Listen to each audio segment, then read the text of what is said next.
Bon alors tout d'abord avant de commencer, désolée pour la luminosité parce qu'on arrive en hiver et qu'il fait nuit à 17h.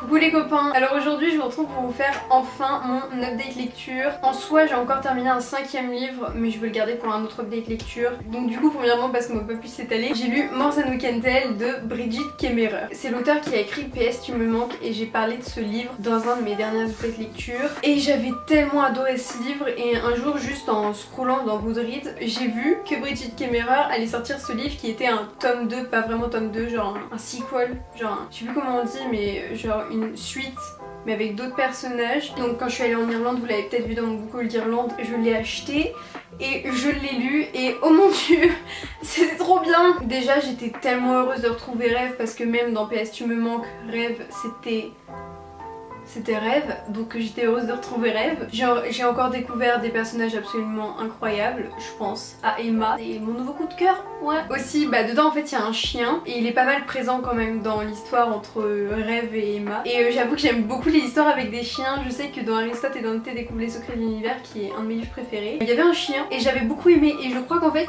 quand il y a des chiens dans les livres, et ben je préfère les livres. Franchement si vous voulez vous lancer dans la lecture de livres en anglais, je vous conseille pas mal celui-ci parce que c'est un contemporain et franchement le niveau d'anglais est extrêmement simple. J'ai trouvé que franchement c'était super fluide. J'ai franchement accroché dès le début, c'est pas possible de le quitter, je sais pas, les personnages sont tellement attachants. L'histoire, genre c'est trop palpitant, je sais pas, c'est tellement bien, j'ai tellement aimé ce livre. Après c'est vrai que dans le fond de l'histoire il y a quand même pas mal de similitudes avec la romance de PS Tu me manques. C'est plus des petites anecdotes comme des réécritures de contes en fait où tu fais ah ouais il s'est passé ça aussi, vous voyez ce que je veux dire. La façon dont sont décrites les relations et même les dialogues ils paraissent tellement réels, genre c'est vraiment des trucs pour moi en tout cas qui pourraient se passer dans ma vie, des dialogues que je pourrais vraiment avoir avec des personnes. Il va finir par faire super noir dans cette vidéo, je vais essayer de faire au plus rapidement possible. Mais du coup voilà, j'ai surkiffé ce livre.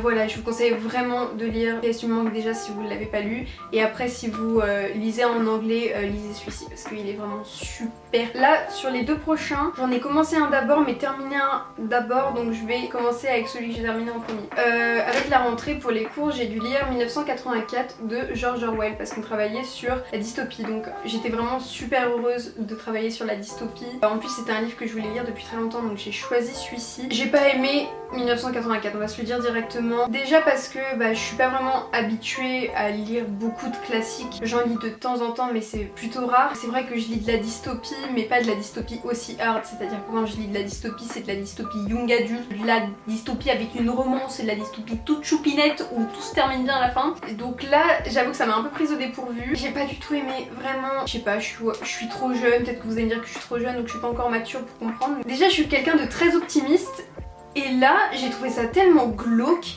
et pessimiste. Vraiment genre c'est démonter toute la race humaine et dire de toute façon il n'y a pas d'issue, de toute façon tu t'en sortiras pas. En plus j'avais vraiment entendu cette critique avant de le lire, comme quoi c'était un peu flippant parce que l'auteur il avait écrit ce roman au début des années 1900 et qu'il avait appelé ça 1984 comme une projection, mais qu'en fait c'était un peu le monde d'aujourd'hui. Du coup il avait prédit l'avenir et non, enfin désolé mais ça c'est vraiment pas facile d'en parler parce que je suis vraiment quelqu'un de super optimiste et je veux bien dire qu'il y ait vraiment des côtés mauvais dans ce monde et je les vois et je m'en rends bien compte et on commence à plus me voir, je pense que je vais être obligée d'allumer ma lampe. Je veux bien que genre il y ait des gros problèmes dans le monde mais je suis désolée mais on vit pas dans cette société, enfin du moins nous, et je trouve ça vraiment flippant et j'ai trouvé ça tellement glauque et tellement pas un message d'espoir. Après je peux comprendre que la dystopie soit dans le but de faire peur aux gens et comme ça de les faire réagir, mais du coup c'était peut-être juste pas un livre pour moi parce que la peur me fait pas avancer. Et puis c'est super bizarre, l'ambiance c'est super bizarre, à chaque fois que j'ouvrais mon livre ça me mettait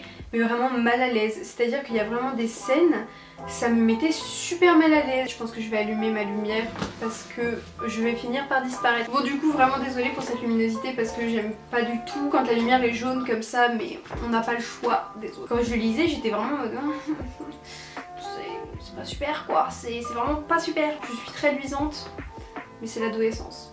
En fait avant de commencer 1984, j'avais commencé The Crime de Mary Rutkowski, donc c'est le tome 2 de The Curse. Comme je devais lire en 1984, j'avais mis celui-ci en pause pour le reprendre après. Vous avez peut-être vu mon premier update lecture, voilà, j'avais vraiment adoré le tome 1, j'avais tellement hâte de lire le tome 2. J'avoue que j'étais un peu frustrée pendant toute la lecture. Ça m'énerve parce que du coup je peux pas vous spoiler, pas vous en parler parce que c'est un tome 2. En soi il est très long à commencer. Quand je l'ai repris, après j'étais un peu à fond dedans et la fin elle est un petit peu compliquée. Donc là j'aimerais bien avoir le tome 3 s'il vous plaît. Donc voilà, je ne le vis pas très bien. Il me semble que j'ai mis 3 étoiles. J'aurais voulu mettre 4 étoiles après la fin, mais je sais que la vue globale sur les 3/4 du livre, c'est que j'ai trouvé ça lent. Donc voilà, du coup je sais plus trop quoi vous dire dessus parce que j'ai pas pris de notes, mais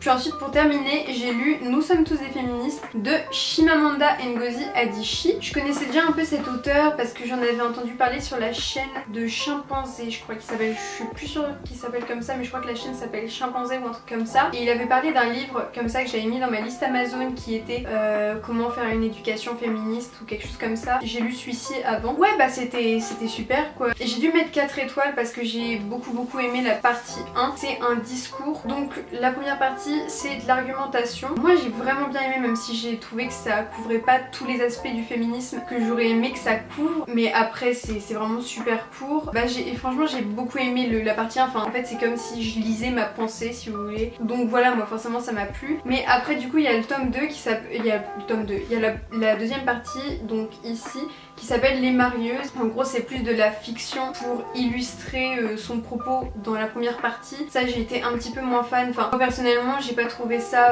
très palpitant parce que j'ai pas ressenti le besoin d'illustrer ce propos de cette façon. Après peut-être que ça a aidé certaines personnes à mieux comprendre. Donc voilà les copains, c'est tout pour cette vidéo. J'espère que ça vous aura quand même un minimum plu. Je vous dis à bientôt et je vous embrasse et à la prochaine.